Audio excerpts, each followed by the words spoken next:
के अनन्य उपासक और उनके निज पार्षद, पुष्पदंत उनका नाम था, वो काशी नरेश के बगीचे से सुंदर पुष्पों को रात्रि में लाकर विश्वनाथ जी को अर्पित करते। तो काशी नरेश ने कहा सुंदर सुंदर पुष्प अपहृत हो जाते हैं और द्वारपाल कोई रक्षा नहीं कर पा रहा। तो उनका भगवान ये कोई अव्यक्त आता है, आसो पास कड़ा पहरा है और वो आकाश से सीधे आते, वो तो सिद्ध महापुरुष थे। तब उन्होंने कहा कोई भी हो चोर तो पकड़ा ही जाएगा, भगवान विश्वनाथ जी के बिल्व पत्र बिछा दीजिए प्रसादी। तो जो ही उन पर पैर पड़ा तो पुष्पदंत की सारी शक्ति खत्म हो गई। अब उन्होंने जब ये देखा कि बिल्व पत्र पे पैर पड़ गया, ये विश्वनाथ जी के प्रसादी है, तो तत्काल माथे से लगाया और शिव महिमा स्तोत्र की रचना की, जो स्तोत्र रचना के अंतर्ध्यान हो गए।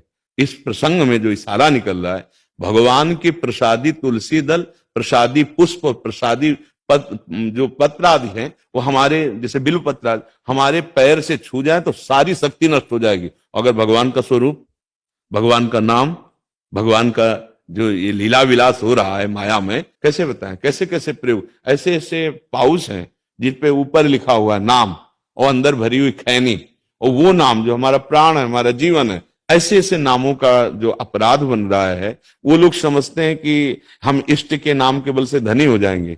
ठीक है, अभी कर लीजिए, लेकिन ये जो नामापराध, रूपापराध, ये जो अपराध आएगा वो तुम्हें शांति और सुख प्रदान नहीं कर पाएगा। इसमें जो अपमान किया जा रहा है, ये बुद्धि का अपहरण नहीं कर देगा, ये भक्ति का क्षय नहीं कर देगा। तो ये समझ पर अपने नाम के प्रकाश के लिए हम भगवान के नाम की महिमा को भूल गए, अपना महिमा प्रकाशित करने के लिए अपने आचार्य और गुरु की महिमा भूल गए कि इनको हम पोस्टर में छपवा रहे हैं, 4 दिन बाद ये नीचे आ जाएंगे, फाड़कर लोग फेंक देंगे, या हम ब्याह उत्सव आदि के कार्डों में। तो अब ये बातें खुद समझनी होंगी।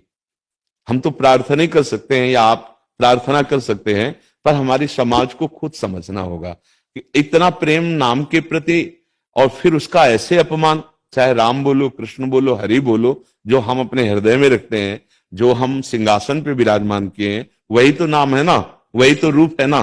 पर अब ये अपनी महिमा प्रकाशित करने कारण, मान लो हमने अपने गुरुदेव को बना दिया कि वो हमारे ऊपर प्रकाश कर रहे हैं ऐसे, और वो पोस्टर में हुआ, इसके बाद गुरुदेव 4 दिन बाद अगला पोस्टर लगा, फाड़ के नीचे फेंक दिया। जो हमारे जीवन धन है, प्राण धन है, जिनको हमने सिंहासन में विराजमान किया, हजारों पोस्टरों में वो छप गए, और वो ये समझ में नहीं आता लोगों की, क्योंकि सूक्ष्म बुद्धि भक्ति में नहीं लगी। हम जिनको सिंहासन में विराज, उनको कैसे छाप सकते हैं? ये हम कई बार प्रार्थना कर चुके हैं। जैसे लोग वस्त्रों में भी, ठीक है, यहां तक तो ठीक, लेकिन जब आप जहां लघु शंका करते हैं, जहां साधारण आप स्नान, वहीं बाथरूम में वही नाम वाला कपड़ा धोएंगे और वो सब बह के जाएगा। नहीं, ऐसा नहीं चाहिए। नाम की मर्यादा, नाम की रक्षा की जाए। तो हमारे अंदर इसी विषय पे जब चर्चा की थी ना, तो किसी ने कहा था कि हनुमान जी ने भी तो राम नाम पत्थर में लिख करके और पुल बनवाया था। ऐसा नहीं आया, वो अलग का प्रसंग है। पुल का जो प्रसंग आया, उसमें नलनील नाम के 2 महान बलशाली, जिनको ऋषियों का वरदान मिला हुआ था कि जिस पत्थर को छू देंगे वो छू करके रखते थे। वहां नाम नहीं लिखा जाता था कि राम राम लिख दिया और पत्थर रख दिया, उस पर चढ़ गए। कोई भी भक्त ऐसे चढ़ के दिखाए, अगर वास्तविक भक्त है, उसके सामने लिख दिया जाए उसके इष्ट देव का नाम और कहा जाए तलवार से काट देंगे, नहीं तो चढ़ जाओ, तो वो तलवार से कटना पसंद करेगा, लेकिन नाम पर नहीं चढ़ेगा, क्योंकि वास्तविक जो भक्त है, या छवि रख दी जाए। आप सोचो, आज हमारे क्या हो रहा है, पुरानी छवियां हो गई गलियों में रख दिए, पुरानी छवियां हो गई वृक्षों के नीचे रख दिए। ऐसा नहीं है। अगर प्रसादी हो गया, पुरानी कुछ हो गया, तो आप यमुना गंगा के किनारे जाइए, आप वहां रज को करके अंदर वास्तविक ढंग से उन फूलों का संस्कार ऐसे फूल से ढक के, और आप फिर ऊपर से रज कर दीजिए।